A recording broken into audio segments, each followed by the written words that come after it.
Well, that election did not go as planned, and I'm sure you guys have been kind of in a roller coaster of emotions like I have for the past little while.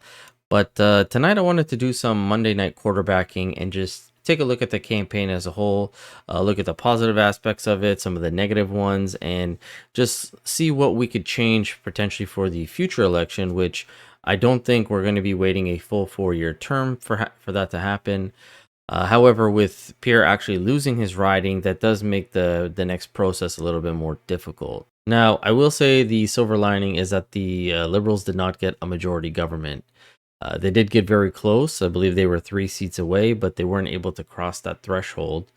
And we also saw an increase in the support for the Conservatives, which they said they haven't been at that numbers since the 80s. I believe it's like 23 extra seats that they got, some in the GTA, which was great.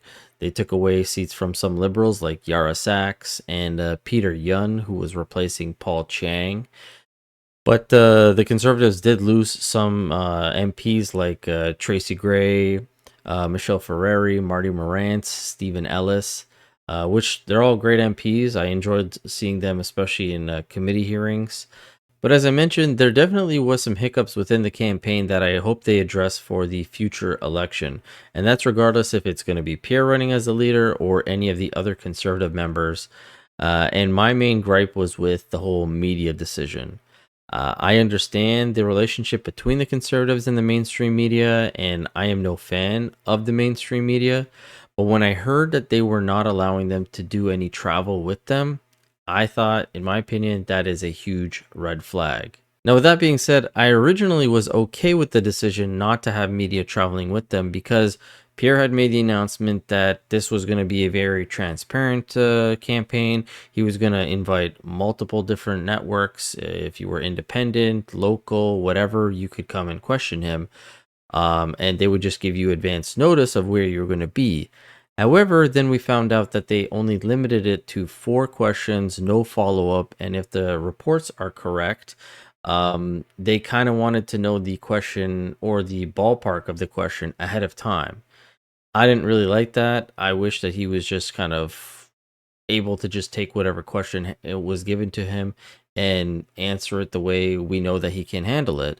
But he stuck very much to the script, the lost liberal decade, and then kind of going through his bullet points for basically every single question, which was unfortunate. He did kind of loosen up towards the middle end of the campaign, but for the most part, it was just stick to the script, stick to the script. Now, I also thought because of his daughter, that was another reason why he didn't have media on the plane. But then when we found out that for the latter half of his campaign, the kids weren't even with him anymore, I figured that would have been a prime opportunity for him to now invite the media to travel with him and get a little bit more exposure. Now, if their goal was to reduce the amount of mainstream media that was affecting the campaign, then I think that they actually should have increased the presence on alternative media to control the narrative. And you got to see a little bit of that where they kept talking about how angry he is and how Trump like he is. But then he goes on Camila Gonsalves's podcast or the Knowledge Project and he starts talking about his daughter and the future that he wants to have for her. And you start to see that softer, gentler side of him or a different side that people are not used to. And then he explains to you why he is so passionate and why he seems so angry, especially when he's in the House of Commons debating these things. We saw him with Jasmine Lane and Northern Perspective. Also, great podcasts. You got to see a different side of him. But then you also hear reports of bigger, you could say, American style podcasts that were reaching out to him, like Theo Vaughn or the Nelk Boys, the PBD podcast. And it could have been maybe a scheduling thing with the campaign being so tight that he wasn't able to get on any of those. But I don't think they would have heard him. And some people will say, oh, but then the mainstream media will say, look at him. He's on these right wing platforms and he's Trump and this and that. Guys, they were already saying that about him. What would it have made a difference? I don't think it would have hurt him like our media was already hurting him. Because again, he could be on the show. We could see what he has to say. And say with Theo Vaughn. Theo Vaughn's a comedian. We might see a more jokier, jovial side of Pierre that maybe we're not used to. And if they want to say, oh, he's Trump like, he's this, he's that, and then we see a podcast like that, might be a lot different. Also, the rhetoric about defunding the CBC, which I don't disagree with, probably could have been toned down just a little bit because the CBC ran with that. David Cochran loved bringing it up, how they want to destroy the CBC. Then you had Mark Carney being able to utilize it, saying he would actually increase the funding for it, how he would enshrine it in law. So the media then just had favorability for the liberals. And again, I think that really hurt the conservatives. But outside of that, the other mishap that I had a problem with was the airing of the dirty laundry. Regardless of which conservative party it was, the Ontario, or like the provincial conservatives or the federal conservatives, I think both of them had missteps on both sides. Corey Tenike, Doug Ford coming out saying what they were saying, especially about the lead being blown, even though Pierre had no control over that. When Donald Trump stepped in and he started saying what he was saying, and everybody started losing their mind because they have Trump derangement syndrome and he just lives in their head rent free, Mark Carney ran with it. And he just utilized the fear, talking about how this is a crisis, the relationship is never going to be the same between us. He just hammered down on that, and there was not much that Pierre could really do. He tried addressing it a little bit here and there, but I think him sticking to his whole idea of affordability was the best move. Now, the problem I had with Pierre in this was when Doug Ford won and Pierre did not reach out to congratulate him. Regardless if you like Doug Ford or not, I think it would have just been the utmost like basic cordial thing to do, regardless of how their relationship actually is. Justin Trudeau immediately congratulated Doug Ford.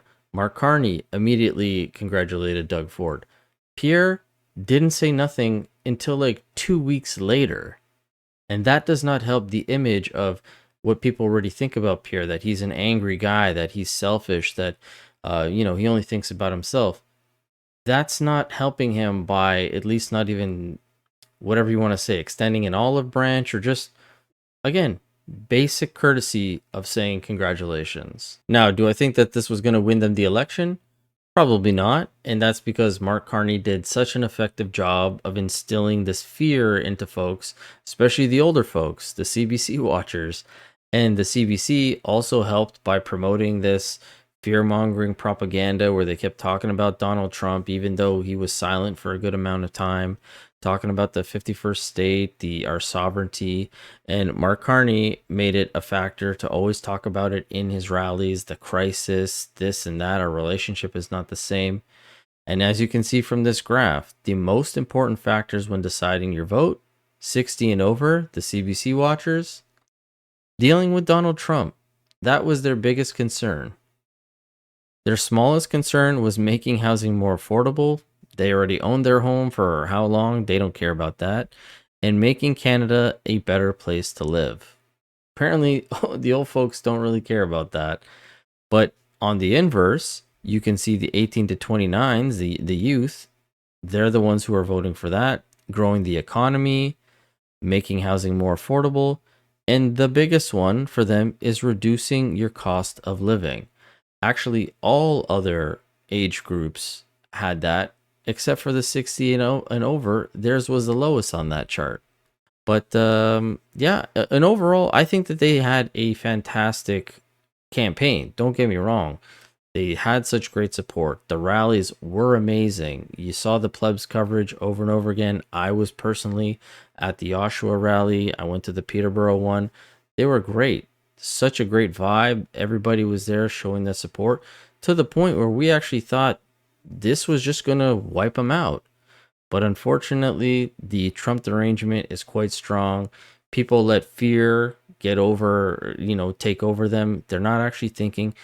And the fact that a lot of these people were suffering for the past 9 to 10 years, all of a sudden, this random guy that majority of them couldn't even call out in a line, don't even know his name, don't even know what he's done, comes in, 4 months ago, and all of a sudden they're like, "That's our guy." It makes absolutely no sense to me. And but this is the state of our country right now, and we need to do everything we can to try to reverse this. It's going to be a rough year or so before I think an election can actually be called again. We still need to get the by-election called so that Pierre could potentially rerun if he doesn't end up resigning, because that's also a possibility.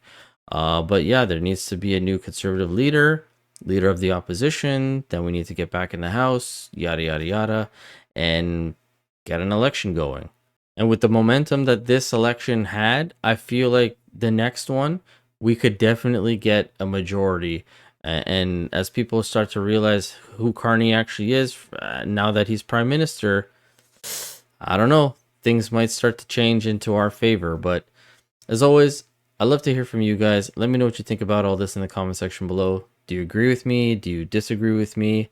If you can, hit the subscribe button. It really does help the channel grow. And as always, I will catch you guys on the next one. Thanks so much.